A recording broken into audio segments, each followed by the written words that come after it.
Okay, so today I was struck by something that I was talking about, I think 2-3 days ago, but I rambled through it, and I think I only said what I wanted to say at the very end. I was like, I'm running out of time. Being instead of doing, click. But I wanted to dwell on that a little bit today, and I have been, or I've been struck by it. What I've perceived, or what has happened to me, is when I get any sort of indication from the Lord where to go, like He sends me on any sort of errand, either for myself or for, unidentifiable purpose, the first step is just to obey. Don't question it too much. Don't start muddling it up with your own thoughts. Just go do it. Oh my gosh, I got some sort of message. All right, cool, yay. And then just go do it. So this week has been a practice in that, because I really felt like I was supposed to reduce my attachment to things and items of this world for such a purported dweller on the eternal. I am very in love with temporal things, and that lives out in my DVD collection and many other things, but specifically that. And I got a little note. I got a note to say, why don't you pare down? Why don't you chop it on down, man? Because really you don't need that stuff, and you're not even using it. And it's this strange possessive streak we as human beings have, that instinct that first makes us as a child be like, mine, or flip out, when your mom takes your little fire engine, your truck, or your little stuffed dog away, and you're like, oh, my identity is gone, I am no thing, I am no human being at all. And that just cycled on and on for me and stayed around. Anyway, so I got this message, go do it. I was like, all right, should I question it? Probably did a little bit, but I was just like, all right, I think this is what I'm supposed to do. I'm going to start doing it. And I went home that day, started doing it, which is good. First step, obedience, totally rules, helps you out, helps me out, smooths all the sailing ahead. But then the second sort of part of it that I've struggled with for a long time and continue to is, so often when I get anything, I'm like, ooh, yay, message from above. Heck yeah, that's cool. Like, really amazing.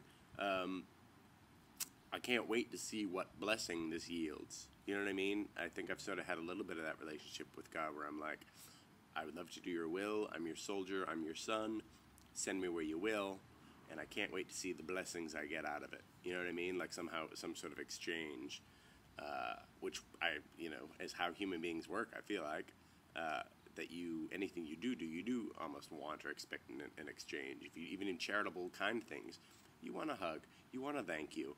Even if you do something really nice, you're like, I'm just doing it for the niceness. If you don't get a thank you, you're always like, that was a little strange. You let somebody in traffic, you're like, oh my gosh, please come in. You can't drive for crap, get in. And they don't do a little wave. I'm always like, oh, bummer. Maybe I'm sad, but either way, I still expected some sort of extra blessing for myself. Some sort of validation or whatever. And I think so many people around the world, whoever they worship, have figured this out. And it's one of the connective tissues of many of the world's religions, theistic or non-theistic or monotheistic or polytheistic or omnitheistic, is that this whole learning through suffering thing, and that our struggle actually is its own reward, and it is its own blessing, and it's the trying and the going. And for me, it's the obedience itself can teach many lessons. So it isn't necessarily, the result of this, when this is all done, then blank, blank, blank, and blank are all going to fall into place. They may, but I can't do it for that reason, because then I'm seeking that reward. I'm not seeking the reward of obedience, the reward of being on a mission.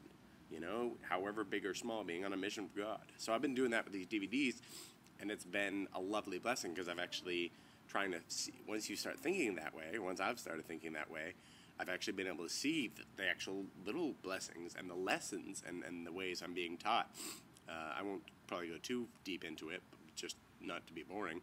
But yeah, so I'm cutting my DVD collection in half. I have like 700-800 DVDs.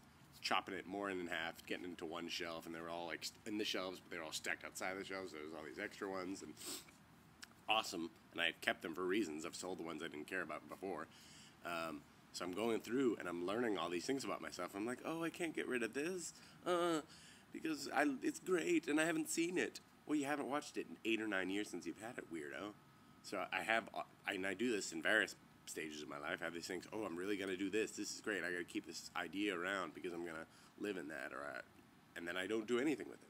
And then there's the crazy thing is like obscure object of desire is in there. Really want to watch that. Discreet charm of the bourgeoisie. I don't know why I'm only doing Buñuel films.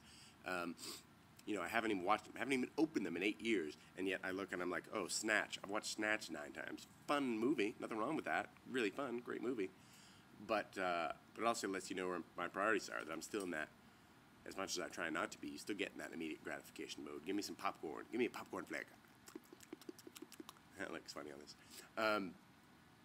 And then there's other ones that I've actually I've begun. There's great things that I've attempted, like Contempt, or I was looking at Contempt on the shelf, and Les Millions. I've opened a bunch of times, even put in the DVD player for whatever reason. I've never watched them. I end up watching Little People, Big World or something. Again, just looking, just like, lazy and what's on. Sometimes I think I'm going to challenge myself, and then I don't, and I don't know. So I'm just learning all these little teeny bit, itty-bitty lessons out of a very, very simple, maybe even strange divine commandment to reduce my attachment to things that I have quite a bit of attachment to, and I've convinced myself multiple levels that it's very important, and it lends itself towards my artistic endeavors. But you know what?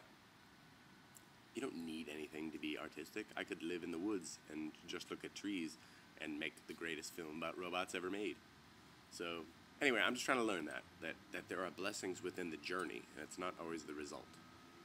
So keep teaching me that, Lord, because I need lessons over and over again so I don't forget them. And I hope whatever journey you guys are on right now is a blessed one. And even if it's a hard one, just live in it and love in it and see what you can find. And don't even worry about the end when everything's going to be nice and gay and happy. Yay! Just there's beauty here where you are right now in the middle of it. All right? Huh? Maybe? Cool? Huh? Peace out. I can't see the cursor. It's